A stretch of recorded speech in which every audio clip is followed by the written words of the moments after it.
Good morning, सुप्रभात सभी दोस्तों को। Daily current affairs plus PIB के अंदर आप सभी का स्वागत है। आज है 29 जनवरी और इस वीडियो के अंदर 29 जनवरी की जो महत्वपूर्ण करंट अफेयर्स की सुर्खियाँ हैं उसको कवर करने वाले हैं। सभी कंपटीशन एग्जाम के लिए बहुत ज़्यादा महत्वपूर्ण है दोस्तों, ये आज की महत्वपूर्ण सुर्खियाँ हैं। इसके अलावा 75 स्वतंत्रता सेनानी हैं, उनको उनकी एक बुक वगैरह है, हाल ही के अंदर आज़ादी की महोत्सव के तौर पर अभी लॉन्च की गई थी, तो उसके बारे में भी बात करेंगे। आइए स्टार्ट करते हैं एक कोट के साथ में कि मेहनत सीढ़ियों की तरह होती है और भाग्य एक लिफ्ट की तरह। जिस तरह लिफ्ट किसी भी समय बंद हो सकती है लेकिन सीढ़ियां हमेशा ऊंचाई की तरफ लेके जाती है। तो दोस्तों ये अपने को बोल रहा है कि अपने को भाग्य पे यकीन नहीं करना चाहिए, भाग्य के भरोसे नहीं रहना चाहिए। यकीन तो कर सकते हो लेकिन उसके भरोसे नहीं रहना चाहिए। यदि आपको अपना जीवन सफल बनाना है या लक्ष्य प्राप्त करना है तो सीढ़ियों, जिस तरह हर स्टेप क्या है कि सीढ़ियों पे जैसे ऊंचाई की ओर ले जाती है, वैसे मेहनत करना चाहिए अपने को स्टेप बाय स्टेप, और अपने लक्ष्य की तरफ क्या है कि सीढ़ी दर सीढ़ी क्या है कि आगे बढ़ना चाहिए और भाग्य पे यकीन नहीं करना चाहिए। तो ये अपने को ध्यान रखना चाहिए। अगला दोस्तों, सबसे पहले भारत की जो महिला स्वतंत्रता संग्राम है उसकी गुमनाम नायकों के बारे में बात करते हैं। जो गुमनाम नायक थे 75 महिलाएं, उनकी सचित्र पुस्तक वगैरह, उनकी चित्र के माध्यम से एक पुस्तक प्रकाशित हुई थी अभी आज़ादी के अमृत महोत्सव के हिस्से के रूप में। स्वतंत्रता संग्राम के किसके द्वारा की गई थी? अमर चित्र कथा के साथ में साझेदारी करके भारत सरकार के द्वारा इसको पुस्तक को प्रकाशित किया गया था। तो इसकी 75 जो स्वतंत्रता सेनानी है उनमें से कुछ इंपॉर्टेंट वगैरह हैं, उनके बारे में बात कर लेते हैं दोस्तों। बहुत ज़्यादा इंपॉर्टेंट जो रहेगी, एक तो क्या है कि रानी अकाबा के बारे में बात करते हैं। ये कर्नाटक के उल्लाल की रानी अकाबा थी जो 16वीं शताब्दी के अंदर शक्तिशाली पुर्तगालियों से लड़ी थी और उन्हें हराया भी था। तो ये अभी हाल ही के अंदर न्यूज़ के अंदर भी थी। कर्नाटक के अंदर क्या है कि इनकी जयंती वगैरह मनाई गई थी, तो इसलिए क्या है कि रानी अकाबा के बारे में बात आप याद रखना कि ये कर्नाटक के थे और ये पुर्तगालियों को इन्होंने क्या कि हराया भी थी। दूसरा क्या है कि रानी वेलु नचियार, ये शिवगंगा की थी दोस्तों, और उसने ब्रिटिश ईस्ट इंडिया कंपनी के खिलाफ युद्ध छेड़ने वाली पहली भारतीय रानी थी। तो रानी वेलु नेचियार शिवगंगा, ये भी कर्नाटक की थी और ब्रिटिश ईस्ट इंडिया कंपनी के खिलाफ युद्ध छेड़ने वाली पहली भारतीय रानी। ठीक है, तो ये यहाँ पे याद रखना। अगला दोस्तों, पद्मजा नायडू के बारे में बात करते हैं।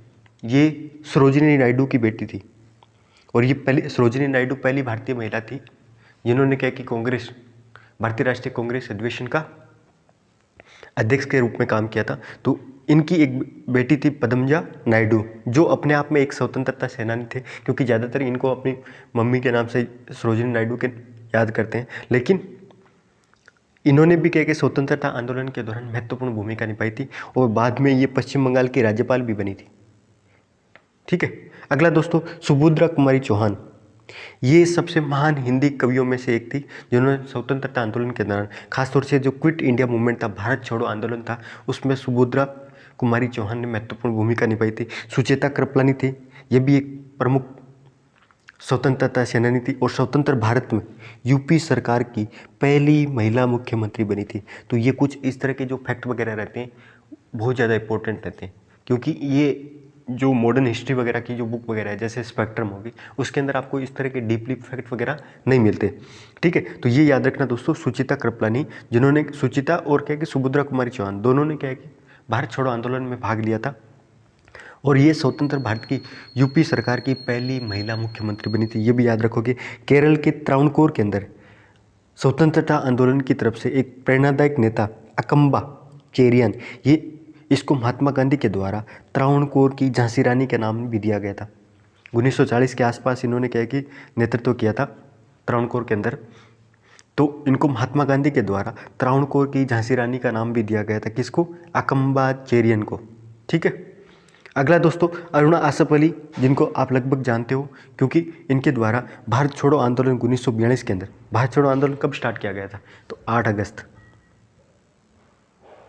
अगस्त को वर्धा के अंदर बैठक हुई थी और वहाँ पे क्या है कि डिसाइड किया गया था 8 अगस्त 1942 को भारत छोड़ो आंदोलन, जिसमें महात्मा गांधी के द्वारा करो और मरो का नारा दिया गया था। तो अरुणा आसफ अली है जिन्होंने क्या है कि मुंबई के अंदर भारतीय राष्ट्रीय ध्वज पहनाया था। कब? 1942 के अंदर भारत छोड़ो आंदोलन के दौरान इनके द्वारा। इसके अलावा उषा मेहता थी, ये भी भारत छोड़ो आंदोलन के दौरान 1942 के अंदर इनके द्वारा भूमिगत रेडियो स्टेशन स्थापित किया गया था।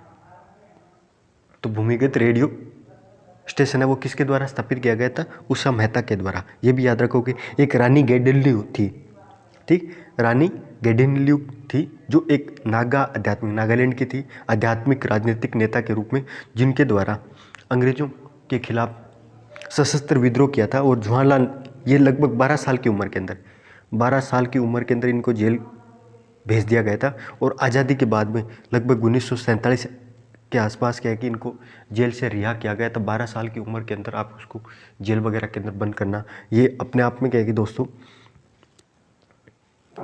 जवाहरलाल नेहरू के द्वारा इनको रानी की उपाधि दी गई थी।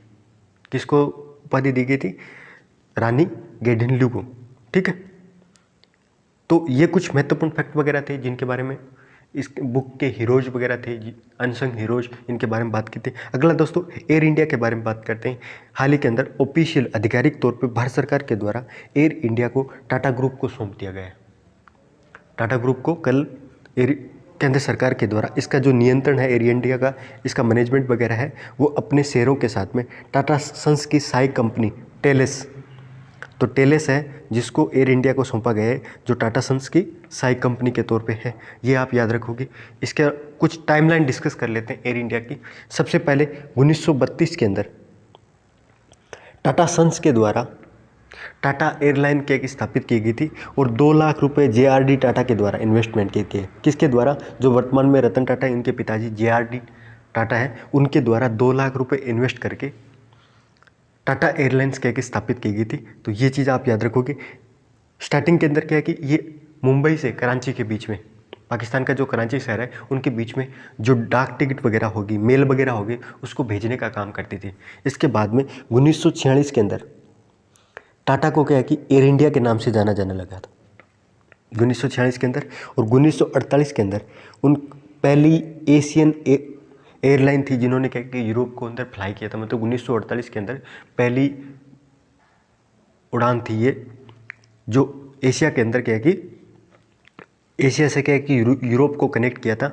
और उसी के चलते वहाँ पे उस टाइम के 1948 के अंदर इसको महाराजा का टैग मिला था, मस्कट मिला था महाराजा का। भारत सरकार के द्वारा कब इसको किया गया था? 1953 के अंदर भारत सरकार के द्वारा इसका क्या कर लिया था? राष्ट्रीयकरण कर लिया था। ठीक है दोस्तों, 1953 के अंदर भारत सरकार के द्वारा कंप्लीटली इसको टेक ओवर कर लिया था और जो एयर इंडिया के नाम से इसका राष्ट्रीयकरण कर दिया था। इसके अलावा दोस्तों वर्तमान के अंदर जो ये आप इनकी फ़ोटो वगैरह देख सकते हो एयरलाइन की,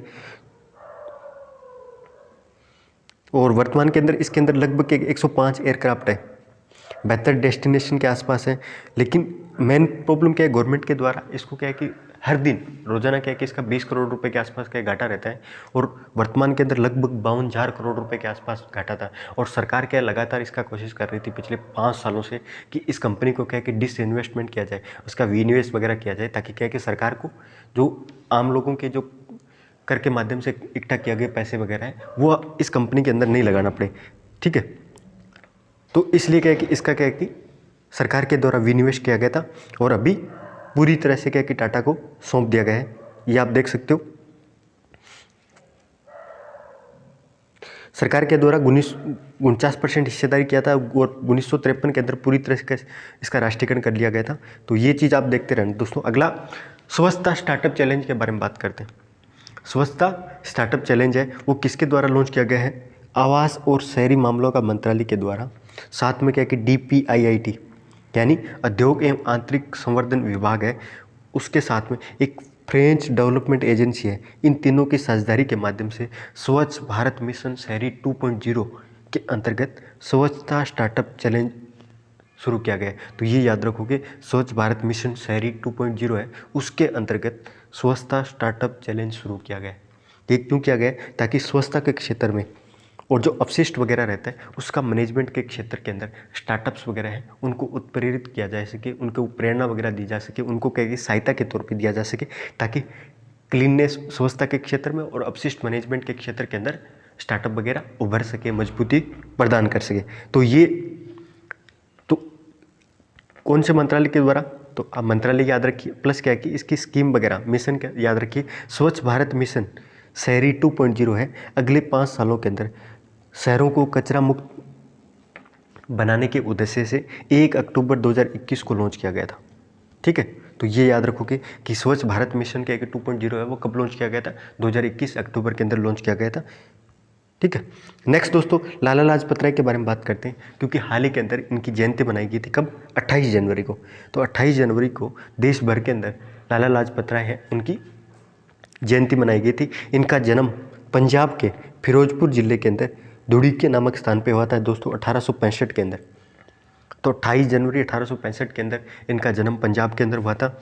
इनके द्वारा 1917 के अंदर अमेरिका के अंदर home rule league of America की स्थापना की थी। किसकी स्थापना की थी? Home rule league of America की स्थापना। कुछ आपको फैक्ट बता रहा हूँ जो एग्जाम के अंदर काम आ जाएंगे।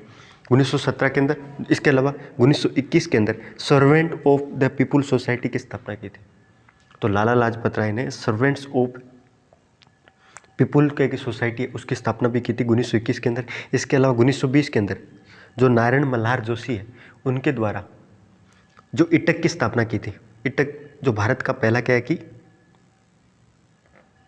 क्या था, श्रम संगठन था। क्या है कि इटक अखिल भारतीय क्या है कि, तो उसका क्या है कि अध्यक्ष के रूप में भी लाला लाजपत राय हैं वो काम किए थे। इसके अलावा आर्य गजट के संपादक थे। आर्य गजट एक अखबार वगैरह था, उसके संपादक और संस्थापक के साथ साथ 1894 के अंदर उनके द्वारा पंजाब नेशनल बैंक है उसकी स्थापना की थी। जो वर्तमान के अंदर जो पंजाब नेशनल बैंक है उसकी स्थापना 1894 के अंदर लाला लाजपत राय के द्वारा की गई थी। इनके द्वारा servant of India people society की स्थापना की गई थी। इनके द्वारा इनको पंजाब केसरी और पंजाब के शेर के नाम से भी जाना जाता है।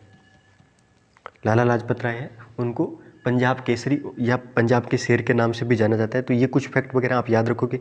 नेक्स्ट दोस्तों डेटा गोपनीयता दिवस के बारे में बात करते हैं।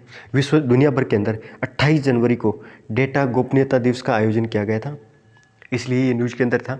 लेकिन भारत के अंदर डेटा गोपनीयता से जुड़े यानी जो डेटा प्राइवेसी है उससे जुड़े कुछ कदम वगैरह हैं। जो एक तो 2017 के अंदर सुप्रीम कोर्ट के अंदर KS पुट्टास्वामी बनाम भारत संघ मामला, तो ये मामला आप रट लीजिए दोस्तों कि निजता से जुड़ा हुआ मामला है ये KS पुट्टास्वामी बनाम भारत संघ, जिसमें निजता के अधिकार को मौलिक अधिकार माना गया था और आर्टिकल 21 के अंतर्गत इसको शामिल किया गया था।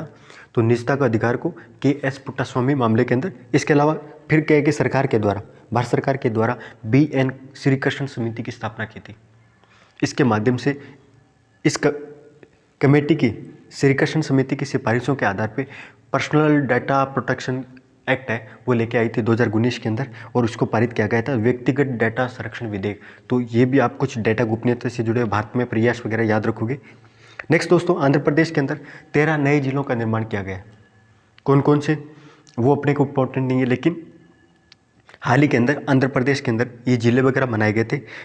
आंध्र प्रदेश भाषाई आधार पे बनने वाला देश का पहला राज्य था 1952 के अंदर भाषाई आधार पे गठित होने वाला पहले राज्य था। और नए जिले बनाने की जो शक्ति वगैरह है वो किसके पास रहती है? राज्य सरकार के पास रहती है दोस्तों।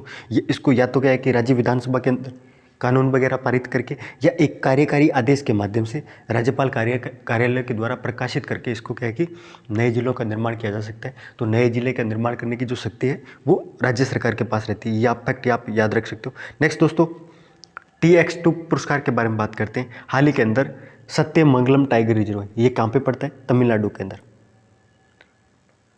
इसको T×X प्रकार जो यानी टाइगर की जो पॉपुलेशन है उसने क्या है कि 2 गुना कर दी। 2010 के अंदर जो बाघों की संख्या थी उसको बढ़ाकर उसको 80 कर दिया। यानी पहले क्या है कि 2010 के अंदर सत्यमंगलम टाइगर रिजर्व है उसके अंदर बाघों की संख्या 40 थी जिसको बढ़ा के अभी 80 हो गई। तो इसलिए क्या है कि सत्यमंगलम टाइगर रिजर्व है उसको T×2 पुरस्कार है वो प्रदान किया गया है। ये सत्यमंगलम टाइगर रिजर्व है वो नीलगिरी बायोस्फीयर रिजर्व का हिस्सा है। साथ साथ में दोस्तों ये रिजर्व है नीलगिरी और पूर्वी घाट के मध्य, ये जो पूर्वी घाट है और क्या है कि इधर का क्या है कि जो नीलगिरी बायोस्फीयर रिजर्व है उन दोनों के बीच में एक महत्वपूर्ण कड़ी के रूप में काम करता है। ये तमिलनाडु की जो कर्नाटक की सीमा है उसके जस्ट पास में ये स्थित है और वर्तमान के अंदर दुनिया में सबसे बड़ी बाघ आबादी का घर है। तो ये भी आप याद रखो कि एक अभयारण्य के अंदर या एक पार्क टाइगर रिजर्व के अंदर सबसे ज़्यादा जो बाघों की संख्या है वो सत्यमंगलम टाइगर रिजर्व के अंदर है। नेक्स्ट दोस्तों, वन लाइनर करंट अफेयर्स के बारे में बात करते हैं जल्दी जल्दी। हाल ही के अंदर देश का पहला ग्राफीन नवाचार केंद्र है वो कहाँ स्थापित किया गया है? केरल के अंदर। ये देश का पहला है।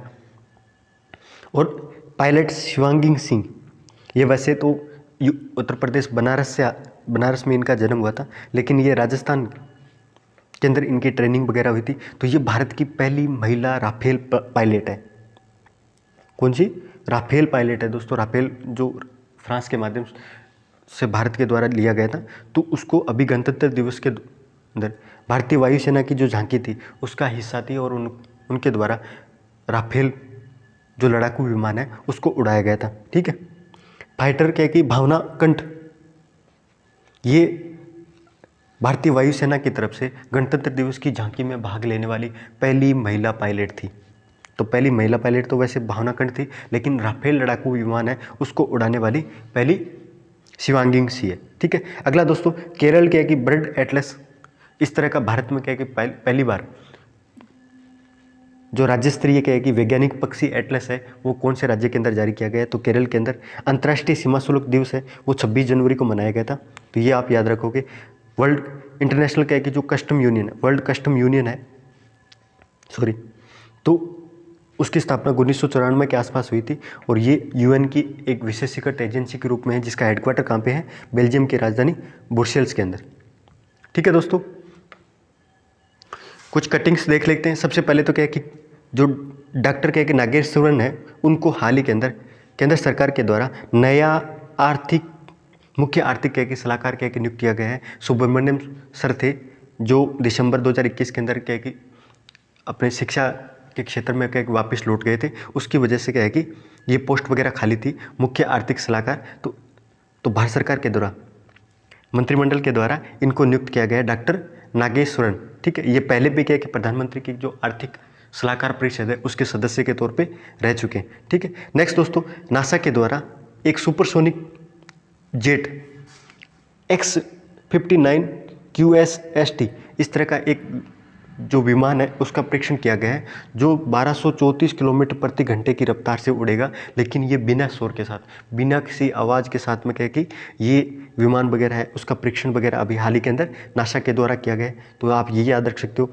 नेक्स्ट, ये बार्टी है जिन्होंने क्या कि हाल ही के अंदर क्या कि अभी ऑस्ट्रेलिया ओपन टेनिस वगैरह कब चल रहा है, तो उसमें क्या कि बार्टी 1980 के बाद में पहली बार क्या कि फाइनलिस्ट के तौर पे बनी है, जिनको अभी फाइनल का मैच होना बाकी है। तो ये आप। अगला दोस्तों, TCS दुनिया की दूसरी सबसे मूल्यवान कंपनी के तौर पे बनी है। टाटा कंसल्टेंसी सर्विस है वो अमेरिका की IBM जो कंपनी है उसको छोड़ के दुनिया IT सेक्टर के अंदर दुनिया की दूसरी सबसे बड़ी मूल्यवान कंपनी बनी है। पहली मूल्यवान कंपनी कौन सी है? एक्सचेंजर हो गए, और सेकंड नंबर पे है वो TCS वगैरह ने ग्लोबल ब्रांड के रूप में शामिल किया गया। टाटा जो है 100 कंपनियों के अंदर, टॉप विश्व की 100 कंपनियों के अंदर 78वीं पोजीशन के अंदर। भारत की फिर क्या कि LIC है वो 179 के अंदर आती है। कुछ ये इस तरह की कंपनियाँ दे रखी हैं। ये चरण सिंह है जिनका क्या कि हाल ही के अंदर क्या कि निधन हो गया, जिनके द्वारा क्या कि 1964 के अंदर ओलंपिक के दौरान क्या कि स्वर्ण पदक जीता गया था इनके द्वारा। उस टाइम ये भारतीय टीम के कप्तान थे, तो जिनका हाल ही के अंदर निधन हो चुका है। अगला दोस्तों 5 करंट अफेयर्स के क्विज देख लेते हैं जल्दी जल्दी। सबसे पहले तो राष्ट्रीय बालिका दिवस के रूप में कब मनाया जाता है? तो इसका याद रखो कि दोस्तों राष्ट्रीय बालिका दिवस है वो 24 जनवरी को मनाया जाता है, और डेटा गोपनीयता दिवस 28 जनवरी को। ठीक है। अगला, गूगल ने हाल ही के अंदर भारतीय एयरटेल के अंदर कितने अरब डॉलर है वो इन्वेस्टमेंट करने की घोषणा की है? तो गूगल के द्वारा भारतीय एयरटेल कंपनी के अंदर $1 अरब इन्वेस्टमेंट करने की घोषणा की गई है। 28 जनवरी 2022 को किस महान स्वतंत्रता सेनानी है उसकी 157वीं जयंती मनाई गई है। तो याद रखो कि लाला लाजपत राय है, उनकी 157वीं जयंती मनाई गई है। कौन सी जयंती मनाई गई है? 157वीं जयंती। ठीक है। नेक्स्ट दोस्तों, डेटा गोपनीयता दिवस है, वो कब मनाया जाता है? तो आपको मैंने बता दिया कि 28 जनवरी को ये डाटा प्राइवेसी डे है, वो मनाया जाता है। हरियाणा और किस राज्य सरकार के ने 21 जनवरी 2022 को यमुनानगर जिले के अंदर आदि बद्री बांध है उसको बनाने की घोषणा की है। तो याद रखो कि आदि बद्री बांध है, उस पर हाल ही के अंदर समझौता हुआ है। किसके बीच में? हिमाचल प्रदेश और हरियाणा सरकार के बीच में। इन दोनों के बीच में इस नए बांध को बनाने को लेके सहमति हुई है। तो ये आज की महत्वपूर्ण करंट अफेयर्स वगैरह थी, और लगातार जुड़े रहने के लिए आप सभी का धन्यवाद दोस्तों।